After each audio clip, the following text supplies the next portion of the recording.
You know, the Trump administration's latest love affair with CCOT, that massive prison down in El Salvador, where they've been sending people without any due process, no court, nothing, just an accusation and a flight ticket. I could tell there's like something familiar about it. I definitely sense a TV plot. And I figured it out. Remember the train station from Yellowstone? That black site spot out in the middle of no man's land where you could just get rid of people, no questions, no witnesses, vigilante justice. Yeah, we got one. And it's in El Salvador.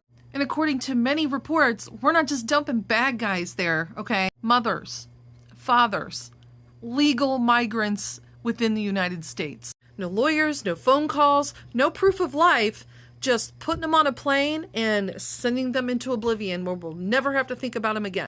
And as many of you know, the father who was illegally deported, SCOTUS just ruled 9-0 that the Trump administration needs to effectuate his return and ensure this man has all the appropriate due processes that he deserves because he was mistakenly deported. I mean, come on. We know this wasn't a mistake. This was a stereotype with a side of state violence. But more shocking to me are those of y'all out there who are cheering this on. Christian patriots cheering for torture, lack of rights, and oh well if a few innocent people get crushed in the process. That is not patriotism. That's not Christianity. And that is not American. It's like you're tearing up the Constitution, burning the Bill of Rights, and spitting on the Declaration of Independence and calling that patriotism. This really reminds me of 1930s Germany with the boxcars, only we're giving people plane rights. And you have to consider too, the Trump administration is canceling legitimately gained visas of every type you can think of, telling these people to fucking self-deport or become part of the very quiet disappearance system that he's created. And somehow we're supposed to act like that this is okay and that this is going to keep us safe.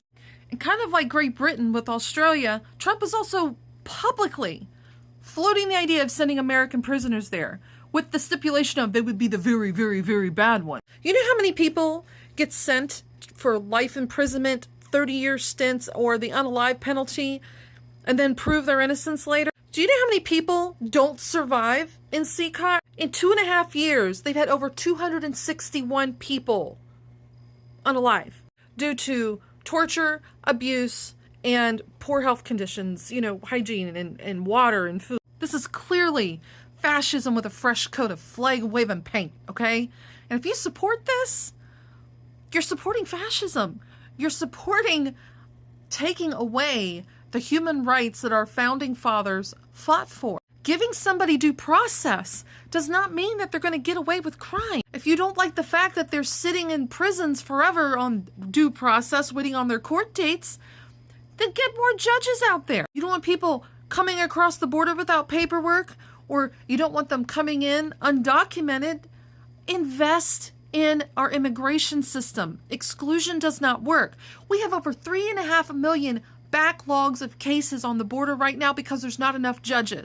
And Trump's solution is, we're just going to cancel all those cases, the visa cases, as much as we can, and we'll just threaten to throw them down in El Salvador if they don't get the hell out. After they have been here waiting years to get their cases adjudicated. We have seen this before, guys, and the boxcars are literally in your fucking backyard. You're not going to be able to say you didn't know.